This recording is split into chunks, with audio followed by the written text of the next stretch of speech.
শ্যামলী পরিবহনের টিকিট। টিকিটটা যে আজকে পাবো এটা ধারণাই ছিল না, কারণ বাবা তো যাওয়ার কোনো ডিসাইড ছিল না। আজকে মানে টাকা ম্যানেজ হয়েছে, শুধু যাওয়ার ভাড়া লাগবে যে সেটার জন্য না, মনে হয় যে দোকানে ভাড়াও দিতে হবে, আবার সামনে কিস্তি আছে, কিস্তির টাকা হাতে কোনো কিন্তু মানে হাতে কিন্তু কোনো টাকা ছিল না। তো অনেকগুলা প্রেশার ওগুলা মানে যাওয়া আসাতে ওখানে বন্ধুরা আমাদেরকে 15 থেকে 20 হাজার টাকা লাগবেই। চিটাঙে যাইতে আসতে আবার অনুষ্ঠান বাড়ি যাচ্ছে, ওখানে কিছু দিতে লাগে। তো তারপর আবার দোকানের ভাড়াও আছে, দোকানে ভাড়ার পর আবার কিস্তিওয়ালা আছে। তো সব কিছু মিটানোর পর কিন্তু মানুষ কোনো একটা জায়গায় রেস্ট করতে বা যায় বা কোনো আনন্দ করতে যায়। যেমন ঈদের ছুটিগুলো পরে সেম একইভাবে 3 দিনের কাজ ওদেরকে আগেই করে রাখতে লাগে, নাইলে মানে তারা মানে পরবর্তীতে সেটাকে মেকআপ দিতে পারবে না।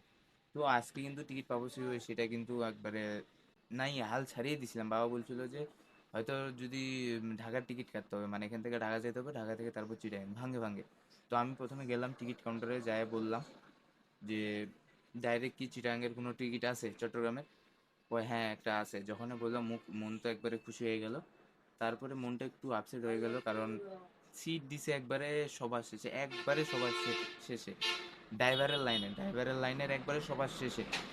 এটাতে আফসোসও করা যাবে না, কারণ আমার তো ধারণার বাইরে, কারণ আমি তো ধারণা করছিলাম যে টিকিট আমি পাবো না, হয়তো এখান থেকে আগে ঢাকা যাইতে হবে, ঢাকা থেকে তারপর চিটাগাং ভাঙে ভাঙে যাইতে হবে। কিন্তু ওখানে যাওয়ার পর একটা আশার আলো দিছে যে না, সিট আছে কিন্তু সবার শেষে। শেষে থাকলে কোনো অসুবিধা নেই, মানে কষ্ট মষ্ট করে যাওয়া যাবে, কিন্তু যে আমি টিকিটটা পাইছি এটাই অনেক বড় বিষয়, কারণ টিকিট তো ছিল না। আর যে ব্যক্তি মানে যাইতে চাইছিল উনি বলছিল যে আরো 2 দিন পর যাবে, মানে উনি সিউরিটি ছিল, কিন্তু কোনো একটা সমস্যা চলে আসছিল, বা উপর থেকে কোনো একটা আদেশ ছিল যে না তোমার যাওয়ার দরকার নেই, আরেকজন আছে, ওর যাওয়া খুব প্রয়োজন, ওকে যাইতেই হবে। মানে অনেক কষ্টের পর কিন্তু বাবা, বন্ধুরা মানে কি বলবো আপনাদের, অনেক কষ্টের পর বাবা কিন্তু যাইতে পারতেছে।